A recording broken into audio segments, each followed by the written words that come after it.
TVS ಕಂಪ್ನಿಯವರಿಗೆ ಒಂದು ads of. ನನಗೆ 6 ನಿಮಿಷ ಟೈಮ್ ಕೊಡಿ. TVS ಕಂಪ್ನಿಯವರಿಗೆ ನಾನು ಯಾಕೆ ಆಡ್ಸ್ ಆಫ್ ಹೇಳಿದೆ ಅಂತ ಹೇಳ್ತೀನಿ.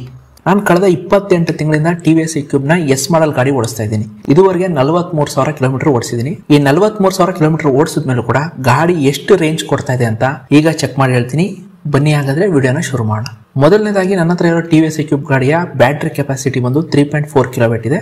ಈ ಬ್ಯಾಟ್ರಿನ ಫುಲ್ ಚಾರ್ಜ್ ಮಾಡಿದ್ರೆ ಎಕೋ ಮೋಡ್ ನಲ್ಲಿ 105 ಕಿಲೋಮೀಟರ್ ರೇಂಜ್ ಸಿಗುತ್ತೆ ಅಂತ ಕಂಪ್ನಿ ಹೇಳಿತ್ತು. ನಾನು ಗಾಡಿ ತಗೊಂಡ ವಸ್ತ್ರಲ್ಲಿ ಅಷ್ಟೇ ರೇಂಜ್ ಸಿಕ್ತಿತ್ತು. ಈಗ 43,000 ಕಿಲೋಮೀಟರ್ ಓಡಿಸಿದ ಮೇಲೂ ಎಷ್ಟು ರೇಂಜ್ ಸಿಗುತ್ತೆ ಅಂತ ಈಗ ನಾನು ಚೆಕ್ ಮಾಡ್ತೀನಿ. ನಾನೊಂದು ಮಾತು ಹೇಳ್ಬಿಡ್ತೀನಿ, ಇಲ್ಲಿ ಎಕೋ ಮೋಡ್ ಅಂತ ಅಂದ್ರೆ ಗಾಡಿಯ ಟಾಪ್ ಸ್ಪೀಡ್ ಬಂದು 50 ಕಿಲೋಮೀಟರ್ ಇರುತ್ತೆ. ನಾನು ಇಲ್ಲಿ ಪೂರ್ತಿ ರೈಡ್ ನ 30ರಿಂದ 40 ಕಿಲೋಮೀಟರ್ ಸ್ಪೀಡ್ ಒಳಗೆ ಓಡಿಸ್ತೀನಿ.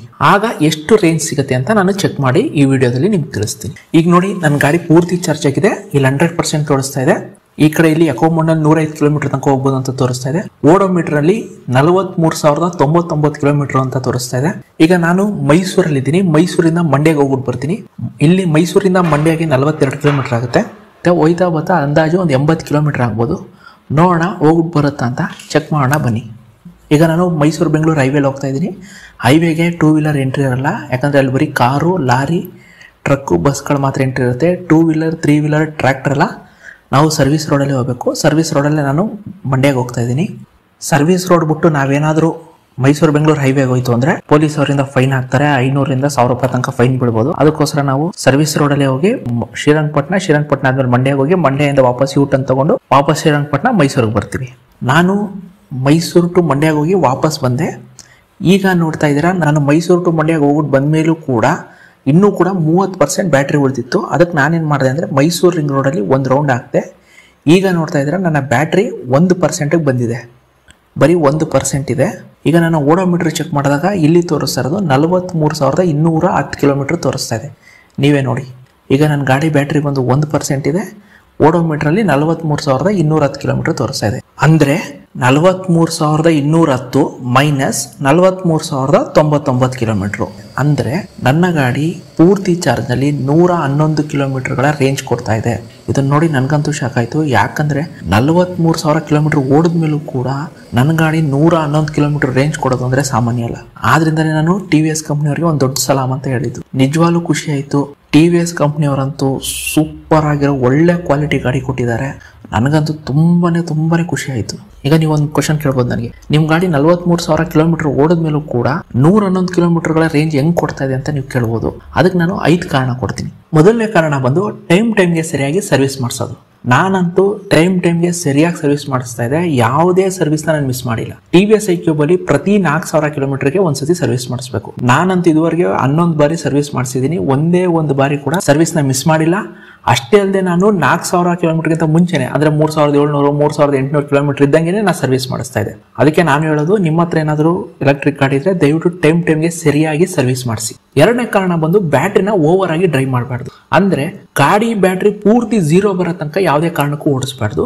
ಯಾವತ್ತೂ ಅರ್ಥ ಮಾಡ್ಕೊಳ್ಳಿ, ಬ್ಯಾಟ್ರಿನೊಂದು 10% ಇದ್ದಂಗೆನೆ ನೀವು ಚಾರ್ಜ್ ಹಾಕಬೇಕು.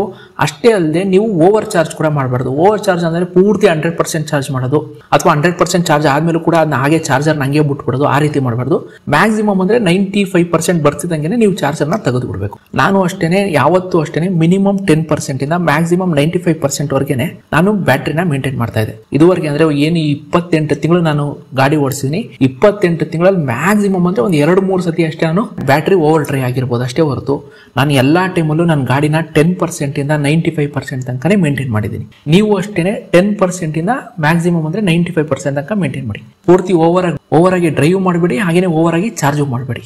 ಮೂರನೇ ಕಾರಣ ಬಂದು ಗಾಡಿನ ಆದಷ್ಟು ಸ್ಮೂತ್ ಆಗಿ ಗಾಡಿ ಓಡಿಸಿ, ಮತ್ತೆ ಆದಷ್ಟು ಎಕೋ ಮೋಡ್ ನಲ್ಲೇ ಓಡಿಸಿ.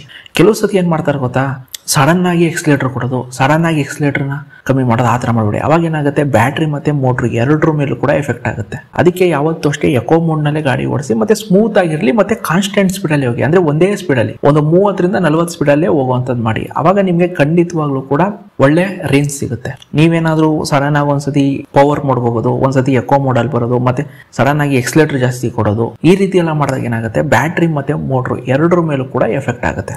ನಾಲ್ಕನೇ ಕಾರಣ ಬಂದು ಬಿಸಿಲಿಂದ ದೂರ ಇರಿ. ದಯವಿಟ್ಟು ನಿಮ್ಮ ಎಲೆಕ್ಟ್ರಿಕ್ ಗಾಡಿಗಳನ್ನ ಯಾವುದೇ ಕಾರಣಕ್ಕೂ ಬಿಸಿಲಲ್ಲಿ ನಿಲ್ಲಿಸಬೇಡಿ, ಆದಷ್ಟು ನೆರಳಲ್ಲಿ ನಿಲ್ಲಿಸಿ. ಯಾಕಂದ್ರೆ ನೀವು ಬಿಸಿಲಲ್ಲಿ ನಿಲ್ಲಿಸಿದಾಗ ಬ್ಯಾಟ್ರಿ ಮೇಲೆ ಎಫೆಕ್ಟ್ ಆಗುತ್ತೆ. ಅದ್ರ ಜೊತೆಗೆ ನೀವೇನಾದ್ರೂ ಗಾಡಿ ಓಡಿಸ್ಕೊ ಬಂದ ಮೇಲೆ ತಕ್ಷಣಕ್ಕೆ ಗಾಡಿನ ಚಾರ್ಜ್ ಇಡಬೇಡಿ. ಒಂದು 15-20 ನಿಮಿಷ ಬಿಟ್ಟು ಆಮೇಲೆ ಗಾಡಿನ ಚಾರ್ಜ್ ಮಾಡಿ. ಯಾಕಂದ್ರೆ ನೀವು ಗಾಡಿ ಓಡಿಸ್ಕೊ ಬಂದ್ಮೇಲೆ ಏನಾಗಿರುತ್ತೆ, ಬ್ಯಾಟ್ರಿ ಪವರ್ನ ಡಿಸ್ಚಾರ್ಜ್ ಮಾಡಿರುತ್ತೆ. ಆ ಟೈಮಲ್ಲಿ ಬ್ಯಾಟ್ರಿ ಸ್ವಲ್ಪ ಮಟ್ಟಿಗೆ ಹೀಟ್ ಆಗಿರುತ್ತೆ. ಅದನ್ನ ಒಂದು 15-20 ನಿಮಿಷ ಬಿಟ್ರೆ ಅದು ಕೂಲ್ ಆಗುತ್ತೆ. ಆಮೇಲಿಂದ ನಿಮ್ಮ ಗಾಡಿಗೆ ಚಾರ್ಜ್ ಮಾಡಿ. ಅದು ಬಿಟ್ಟು ನೀವೇನಾದ್ರೂ ಗಾಡಿ ಓಡಿಸ್ಕೊ ಬಂದು ನಿಲ್ಲಿಸಿದ ತಕ್ಷಣ ಚಾರ್ಜ್ ಹಾಕಿದಾಗ ಬ್ಯಾಟ್ರಿ ಮೇಲೆ ಎಫೆಕ್ಟ್ ಆಗುತ್ತೆ. ಅಷ್ಟೇ ಅಲ್ಲದೆ ಯಾವುದೇ ಕಾರಣಕ್ಕೂ ಎಂಥದೇ ಸಂದರ್ಭದಲ್ಲಿ ಬಿಸಿಲಲ್ಲಿ ಗಾಡಿನ ನಿಲ್ಲಿಸಬೇಡಿ. 5ನೇದು ಮತ್ತೆ ಅಂತಿಮವಾಗಿ ನೀವು ನೋಡಬೇಕಾಗಿರೋದು ನಿಮ್ಮ ಹಣೆ ಬರ. ನಿಮ್ಮ ಹಣೆ ಬರ ಚೆನ್ನಾಗಿತ್ತು ಅಂದರೆ ಒಂದು ಒಳ್ಳೆ ಸ್ಕೂಟರ್ ಸಿಗುತ್ತೆ, ಇಲ್ಲ ಅಂದರೆ ದೇವರೇ ಗತಿ. ಕೊನೆ ಮಾತು, ನಿಮ್ಮ ಹತ್ರ ಕೂಡ ಎಲೆಕ್ಟ್ರಿಕ್ ಗಾಡಿ ಇದ್ದರೆ ಟೈಮ್ಗೆ ಸರ್ವಿಸ್ ಮಾಡಿಸಿ. ಆದಷ್ಟು ಎಕೋ ಮೋಡಲ್ಲಿ ಸ್ಮೂತಾಗಿ ಗಾಡಿ ಓಡಿಸಿ. ಬ್ಯಾಟ್ರಿನ ಓವರ್ ಡ್ರೈವ್ ಮತ್ತು ಓವರ್ ಚಾರ್ಜ್ ಮಾಡಬೇಡಿ. ಆದಷ್ಟು ಬಿಸಿಲಿಂದ ದೂರ ಇರಿ. ಇದೆಲ್ಲದಕ್ಕಿಂತ ಮುಖ್ಯವಾಗಿ ನಿಮ್ಮ ಹಣೆ ಬರ ಚೆನ್ನಾಗಿದೆಯಾ ಅಂತ ನೋಡ್ಕೊಳ್ಳಿ. ಅಷ್ಟೇ.